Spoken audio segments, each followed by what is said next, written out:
কত বছর বাঁচে? 90 আছে কে দেখি তো? 90 আছে নাকি? 80 হয়েছে কার?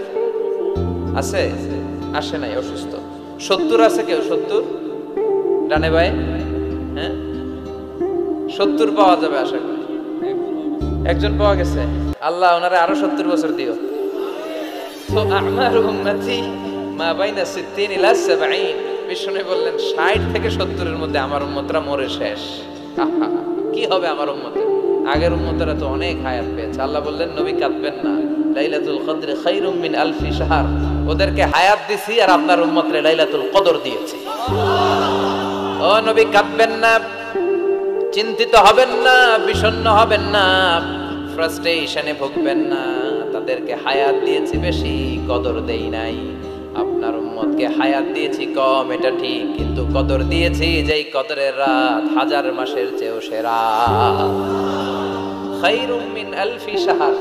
ওই রাতে আপনি এক রাত ইবাদত করলে 1000 মাস ইবাদত করলে যে রিওয়ার্ড আপনি পাবেন, যে সওয়াব পাবেন, ওই সওয়াব আপনার আমলনামায় দিয়ে দিবে কে?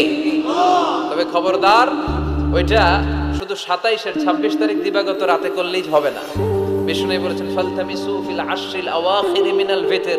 রমজানের শেষ দশকের বেজর রাতে, অড নাইটে, অড বেজর রাতে তোমরা তালাশ করো। তার মানে 21 23 25 27 29 এই 5 রাতেই আপনাকে ইবাদত করতে হবে বুদ্ধিমানের মতো। বুদ্ধিমান ঝোপবে যে কূপ মারে, ঠিক কি না? আর যারা বুদ্ধিমান নয় এরা খালি কলুর বলদের মতো খাটে। A practicing believer, they don't work hard, they work smart. বিশ্বাসীরা, আল্লাহর প্রিয় বান্দারা, তারা স্মার্টলি কাজ করে, তারা ঘাম ঝরায় না। তারা এমন সময় কাজ করে বসে একদিনের কাজে 1000 মাসের সওয়াব হয়ে যায়। এজন্য কদরের রাতে ইবাদতের দরকার আছে না নাই?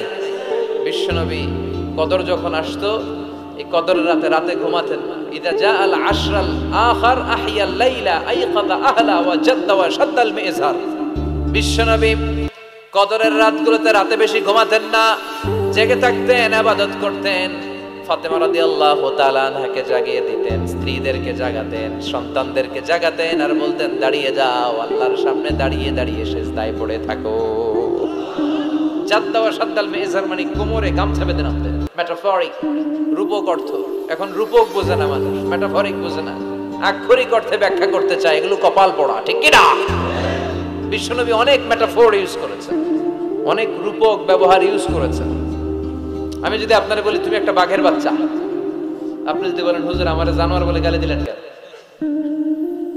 আপনি যদি বলেন আপনি আমার জানোয়ারের সাথে তুলনা করলেন, আমি তো আপনার জানোয়ার বলি নাই, আমি আপনাকে বাঘের যেমন শৌর্য বীর্য আছে, power and strength and energy আছে, ওইটার সাথে আমি কম্পেয়ার করে আপনাকে বলেছি বাঘের বাচ্চা।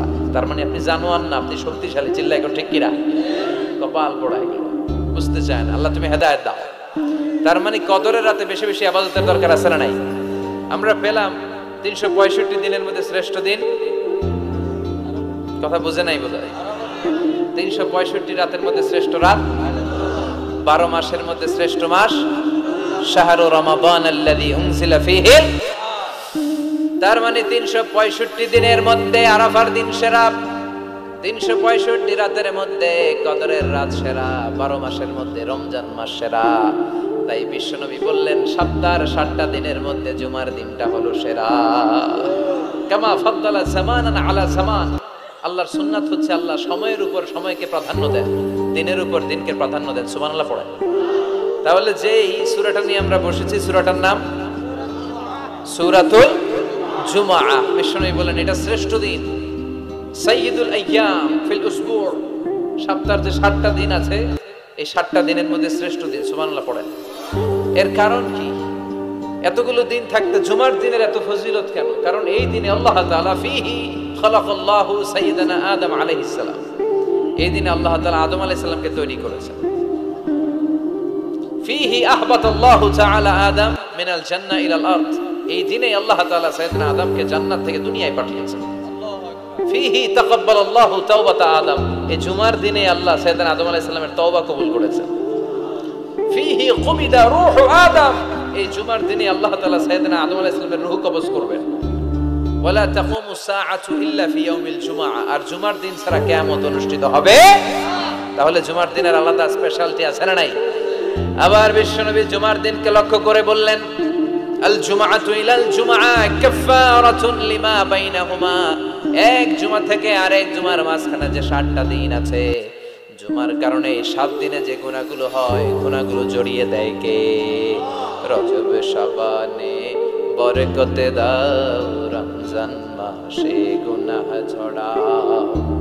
সপ্তাহ জুড়ে তুমি বরকতে দাও, জুমার দিনেতে গুনাহ ঝরাও। রজব শাবানে বরকতে দাও, রমজান মাসে গুনাহ ঝরাও। পড়েন আমিন। এই জুমার মাধ্যমে বিগত সপ্তাহের গুনাহগুলোকে ছড়িয়ে আপনার নিষ্পাপ করে দেয় কে? আর রমজানের মাধ্যমে বিগত 1 বছরের গুনাহ মাফ করে দেয় কে? এজন্য বিশ্বনবী রমাদান আল মুবারাক আসার 2 মাস আগ থেকেই নিজেকে প্রিপেয়ার করতেন, প্রস্তুত করতেন। রজব থেকেই তিনি দোয়া করতেন, আল্লাহুম্মা বারিক লানা ফি রজব ওয়া শাবান ওয়া বাল্লিগনা রমাদান। আল্লাহ তুমি রজব শাবানে বরকত দাও, রমজান মাস আমাদেরকে পৌঁছিয়ে দাও। পড়েন আমিন। এখন যে মাসটা আমরা কাটাচ্ছি কি মাস? এই মাস থেকে বিশ্বনবী নিজেকে প্রিপেয়ার করতেন। আর শাবান মাসে বিশ্বনবী সবচেয়ে বেশি নফল রোজা রাখতেন। যারা নফল রোজা রাখতে চান এরা শাবান মাসে রাখবেন। রমাদানের পরে যেই মাসে বিশ্বনবী সাল্লাল্লাহু আলাইহি ওয়াসাল্লাম সবচেয়ে বেশি নফল রোজা রাখতো, ওই মাসটার নাম হচ্ছে শাবান। বেশি বেশি নফল রোজা রাখবেন তো? আল্লাহ তুমি কবুল করো। এই জুমার দিনের মর্যাদাটা আল্লাহ তাআলা সর্বপ্রথম ইহুদিদের দিতে চেয়েছিলেন। কাদেরকে? কথা বলেন। ওরা এটা নেয় নাই। ওরা নিজেদের জন্য শনিবারকে ওদের অ্যাসেম্বলি ডে বানিয়েছে। ওরা বলেছে না, আমরা শনিবারে ইবাদত করব। এই দিনটা আল্লাহ তাআলা নাসারাদেরকে দিতে চেয়েছে, তারাও নেয় নাই।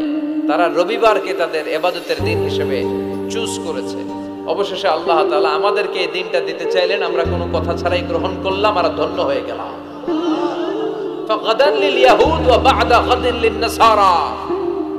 জুমার দিনটা আমাদের দিন, গাদান মানে তার পরের দিন শনিবার হচ্ছে ইহুদিদের জন্য, আর রবিবার হচ্ছে খ্রিস্টানদের জন্য। আর আমাদেরকে জুমার দিন দিয়ে খুশি হয়ে গেলেন কে?